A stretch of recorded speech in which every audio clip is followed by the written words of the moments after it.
Bem, pessoal, voltando aqui aos reacts, né? Estou adorando fazer eles.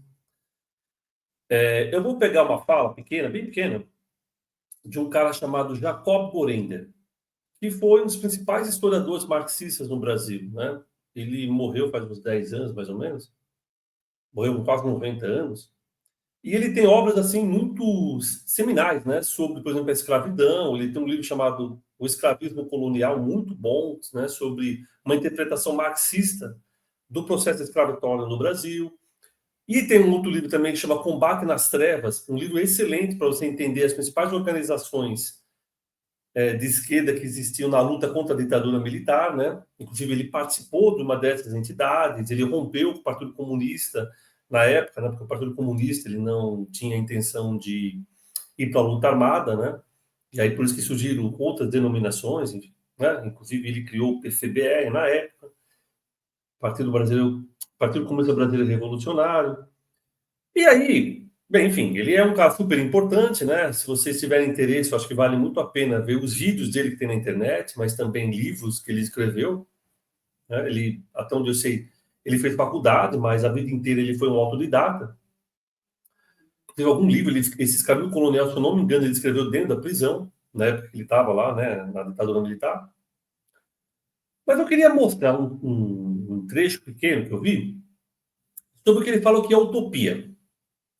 E aí, em cima do que ele está falando, eu vou fazer uma discussão sobre, enquanto eu entendo o que é utopia, fazer uma crítica à utopia, né? Meio que no caminho que o Jacob Delany também está indo nesse vídeo, né? Para a gente começar a refletir um pouco sobre as ações, atitudes dos socialistas em geral, dos anarquistas inclusive.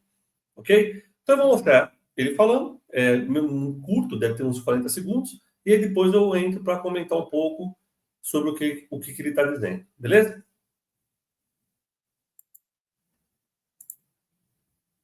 Acho que a utopia pode levar a desastres.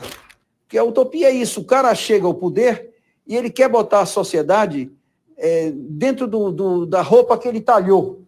Então, se a mão é muito comprida, ele corta a mão. É o leito de Procusto. Não é?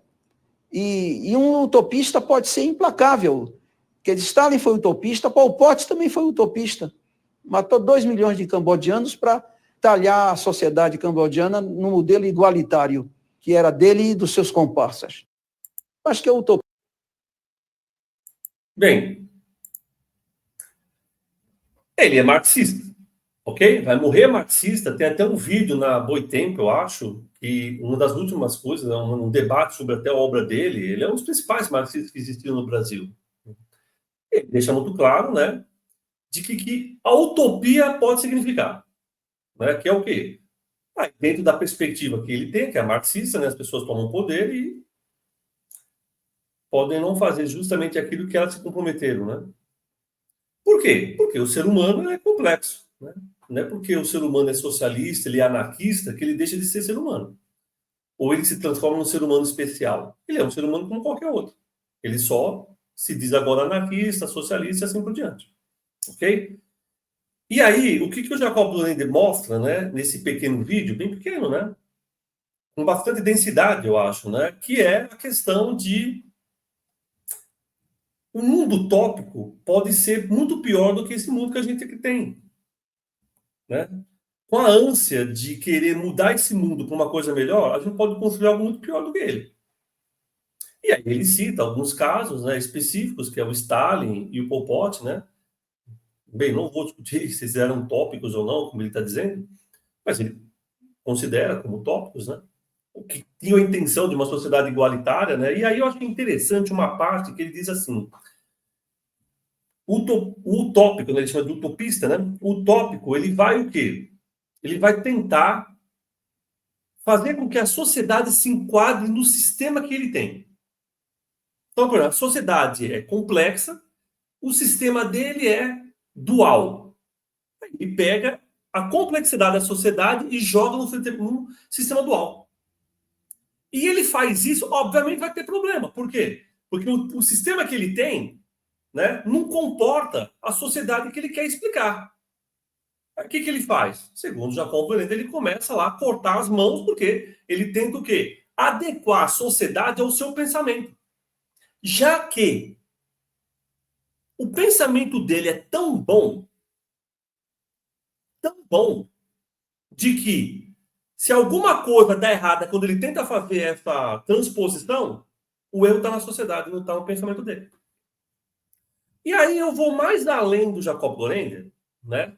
Que é o seguinte: essa ideia de construir um novo homem, que era muito comum no final do século XIX, não só entre os marxistas, anarquistas também pensavam nisso, não todos, evidentemente, ok?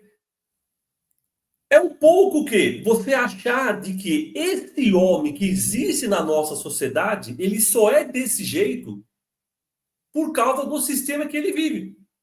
Então, se ele viver num sistema diferente desse daqui, ele vai ser um outro homem. E provavelmente, se for no sistema que eu prego, vai ser melhor. Eu nunca vou partir do princípio de que as minhas ideias podem levar para algo muito pior do que tem. Por quê? Porque elas são tão boas, elas são tão genuínas, elas são tão explicativas, que é impossível que ela dê errado. E aí, pessoal, a gente entra numa discussão que é o pensamento social anarquista, comunista, marxista e assim por diante, ele pode ser um pensamento religioso. Por quê? Porque é evidente que se a gente está numa sociedade, né, ocidental que é pautada pelo pensamento cristão ou judaico-cristão, é evidente que qualquer outra coisa que não seja judaico-cristã vai ser influenciada por ele. É evidente que isso vai acontecer. Por mais que nós, anarquistas, os marxistas, os comunistas, ou sei lá, eu que for contra a sociedade capitalista, não queira. Isso é mais forte do que ele. Então, se a sociedade que a gente vive, né, dominada pelo pensamento judaico-cristão, divide as pessoas entre boas e ruins, boas e más, é evidente de que a gente vai fazer a mesma coisa. A gente vai dividir a sociedade em pessoas boas e pessoas más. Óbvio que os bons somos nós e os maus são aqueles que a gente combate. E aí, a gente acha que, como somos os bons, nós podemos aniquilar aqueles que a gente considera os maus. Por quê? Porque no pensamento religioso dual, judaico-cristão, né, quando você faz isso, você está o quê? Exterminando uma parte maléfica do ser humano. Para que você, lá na frente, tenha um ser humano perfeito. Esse é o sonho de todo pensamento religioso. Todo pensamento religioso é desse jeito. Né? E eu estou falando religioso ligado a grandes religiões, principalmente as monoteístas. Veja como é que todos eles agem. Todos eles agem da mesma forma.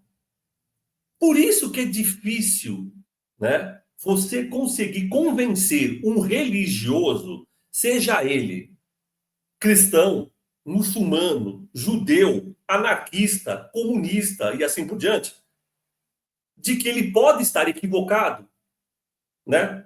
Porque ele acha que as ideias deles são tão boas, tão perfeitas, vão produzir um ser humano tão legal, tão bacana, né? Que é impossível que ela esteja equivocada. E é isso que o Jacob Boehme está dizendo. Aí você cai nas piores catástrofes que já aconteceram. Por quê? Porque é evidente que se você olha para a sociedade e você vê que a sociedade não pensa como você, não acredita nesses valores, não quer levar adiante os seus princípios, então você tem que aniquilar essas pessoas. Já que não é os seus princípios que estão com problemas.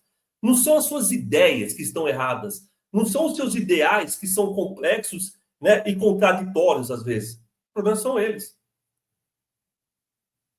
Então, o que o Jacob Boehme está nos mostrando aqui é: ou a gente sai do pensamento religioso que nos for colocado, ou a gente pode ser o que for, pessoal. Pode ser anticapitalista, ateu, entendeu? anti-homofóbico, antitransfóbico, vai se utilizar do parâmetro religioso para fazer as suas análises. E aí, a probabilidade de a pessoa cair num pensamento dual, que é a base do pensamento religioso ocidental, é muito grande. Então, sempre nós somos um lado perfeito, bom, legal, bacana, e o outro que a gente combate é o ruim, que tem que ser exterminado. E não existe uma nuance mais entre nós e eles. Não existe a possibilidade de, ao invés de existir homem e mulher, existirem nuances entre homens e mulheres. Entre bem e mal, existem nuances entre bem e mal. Entre negro e branco, nuances entre negro e brancos. Aí o que eu vou fazer? Eu vou tentar encaixar o meu pensamento a partir da realidade que eu acredito que é a melhor. E se você não acredita, eu vou te combater. E se você, né, insistir, eu posso te matar se eu tiver condições de fazer isso. Por quê? Porque, como eu estou dizendo, nesse pensamento religioso dual que acaba estando nas nossas cabeças, não existe espaço para o diferente. Não existe espaço para o diferente. Por isso, né, que a utopia é linda às vezes, mas se você começar a olhar com olhares críticos, né, e no meu caso, autocrítico, eu posso achar e falar, peraí, isso é complicado. A gente pode chegar em algo, né, muito pior do que aquilo que a gente está combatendo. Por quê? Porque a gente está se colocando num patamar, por mais que a gente não queira, de seres especiais, né? De seres capazes de substituir a complexidade e as contradições que essa sociedade tem em algo extremamente perfeito. Particularmente, né, eu, enquanto anarquista, quando leio alguns anarquistas, não vejo necessariamente isso. Mas é evidente que muitos anarquistas, muitos marxistas, influenciados pelo pensamento religioso, se acham tão especiais, né, que às vezes eles brigam até com aqueles outros que, teoricamente, né, eu digo na teoria, estão ao seu lado. Por quê? Porque aí eles começam a querer achar quem é os mais anarquistas entre os anarquistas, quem é os mais marxistas entre os marxistas. E aí você chega numa loucura, que é, primeiro fazer uma limpeza no meu grupo, para depois fazer uma limpeza na sociedade. Como se isso fosse fazer a humanidade ficar melhor. É evidente que não vai ficar melhor, pessoal. É evidente. Se a pessoa não percebe isso, é melhor abrir o olho. É evidente que vai ficar pior. Entendeu? Porque o que faz essa sociedade, né, ser desse jeito é também, não estou falando que é só, o ser humano. O ser humano, ele é complexo. Ele sempre foi complexo. O ser humano, ele é apoio mútuo, mas ele é competição. Ele não é só apoio mútuo. Ele também tem competição. É evidente. É só você olhar a antropologia, você vai perceber isso. Pega o último livro do David Graeber, né? O Despertar de Tudo, ele vai mostrar a complexidade que estão as sociedades, né? Quando ele estuda lá, há 2, 3 mil anos antes de Cristo. As pessoas acham que era todo mundo igual. Todo mundo igual a nada. Era todo mundo ali, um monte de gente. Complexidade. Tinha cidades hierárquicas, cidades que eram autogestionadas. Porque o ser humano é isso. Ele é complexo. Então, o que eu penso com relação a tudo isso? Que nós, né, eu enquanto anarquista, nem vou falar nós, né? Eu enquanto anarquista penso sempre como os nossos princípios, né, eles se encaixam na sociedade, não como a sociedade tem que encaixar nos meus princípios. Como as minhas ideias podem se comunicar com os pensamentos, as contradições, os conflitos da sociedade na qual eu estou vivenciando. E não acabar com esses conflitos, com essas contradições, com esses pensamentos heterodoxos, ortodoxos, e falar agora só vale o meu. Caso contrário, eu vou ser igual o Pol Pot, o Stalin, mesmo se dizendo anarquista. Caso contrário, eu vou ser que nem a Igreja Católica na Inquisição. Está entendendo? E outras igrejas monoteístas que matam quando acham que a pessoa é diferente, mesmo se dizendo ateu. Porque o fato de você ser ateu, o fato de você ser anarquista, marxista, está entendendo? Não te faz estar fora desse pensamento dual. Que faz com que você acredite que você tem um privilégio, né? Porque você tem ideias muito bacanas, superiores, e o resto da sociedade é equivocada. Então, eu acho que é isso, né, que o Jacob Goren está trazendo para a gente pensar. Né? A ação anarquista é uma ação com as pessoas, nunca para as pessoas. E ser uma ação com as pessoas, minimamente é aceitar as ideias das pessoas, as demandas das pessoas, né? Os conflitos que essas pessoas carregam. E não simplesmente apagar tudo isso e dizer que agora o que vale são os meus princípios, as minhas ideias, aquilo que eu acredito e assim por diante. Beleza? Então é isso, pessoal. Um abraço a todos e todas.